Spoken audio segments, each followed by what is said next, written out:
Algumas pessoas veem Satanás em tudo. Tudo é culpa do diabo. Quebrou o carro? Diabo. Furou o pneu? Diabo. A sogra veio morar junto? Dizem que é o diabo também. Tudo é culpa do diabo. Enfermidades. É um exagero. Em algumas igrejas, o diabo é o personagem central do culto. Ele aparece ali o tempo todo ele está lá. Fazem entrevistas com ele, tem a sessão do exorcismo. Jesus só aparece no fundo com um letreiro escrito, Jesus Cristo é o Senhor. Só. O resto é só Satanás e alguns atores contratados para imitar Satanás também. Essa polarização, ela é característica de igrejas neopentecostais. Essas igrejas, elas abraçaram na década de 90 essas ideias heréticas do movimento de batalha espiritual. Esse movimento tomou força no Brasil e em outros países também. E muitos escritos foram produzidos nessa época. Foi a época que eu conheci a Cristo, então foi a época em que eu fui inserido. Tudo era batalha espiritual, tinha demônio em todas as partes na igreja. Você comprava um carro, tinha que expulsar o demônio do carro. Comprava uma casa, tinha que passar óleo na parede para expulsar os demônios. Porque o Satanás estava ali, em algum canto, você tinha que identificar.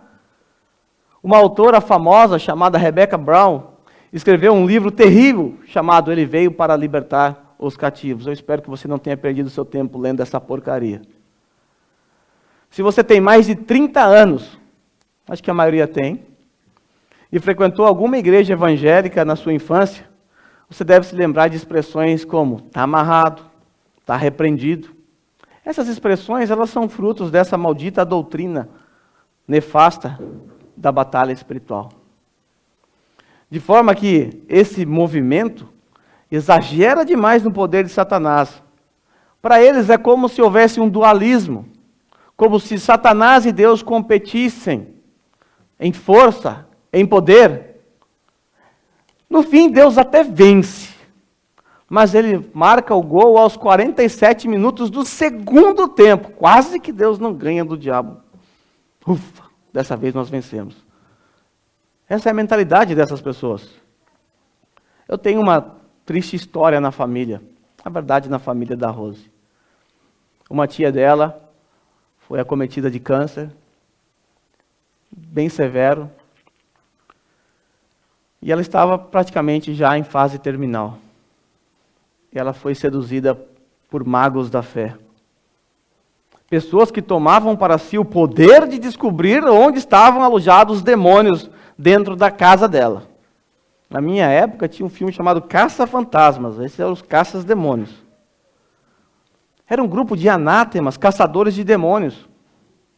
Certa feita, alguém do grupo disse ter tido uma revelação. Os demônios estão dentro daquele armário. Aí foram lá, abriram o armário.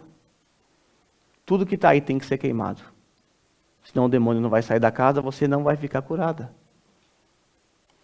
Infelizmente, essa pessoa levou tudo para fora, queimou tudo, inclusive as memórias da família que estavam registradas em fotos. Eles alegavam que se ela fizesse isso, a enfermidade ia embora, porque a enfermidade era culpa de Satanás, de um demônio, de alguma coisa assim. Essa pessoa fez de tudo. Fez de tudo que esses abutres da fé mandaram. Por fim, ela veio a falecer. Que para surpresa de ninguém, eles afirmaram que a culpa foi dela, porque lhe faltou fé. São verdadeiros abutres. Esse é um exemplo real que eu acabei de contar.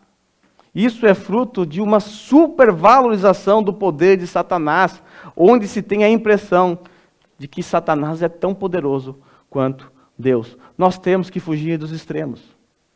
Nós não podemos supervalorizar nem menosprezar o poder de Satanás. Vale lembrar que Satanás é poderoso, sim. Ele tem uma força. Mas ele não é infinitamente superior a Deus. Convencionou-se na Reforma Protestante dizer que Satanás era um cachorrinho de Deus. raivoso, bravo, mas estava na coleira. Deus de vez em quando solta ele para um propósito específico, como fez com Tiro, como fez com tantos outros homens. Um cachorrinho. Se Deus quisesse destruir, essa foi uma pergunta que o meu filho fez um tempo atrás. Por que Deus não mata Satanás, o diabo? Porque ele não quer. Porque se ele quisesse, ele fazia assim, acabava tudo. Deus é mais poderoso do que todos os seres terrenos e celestiais.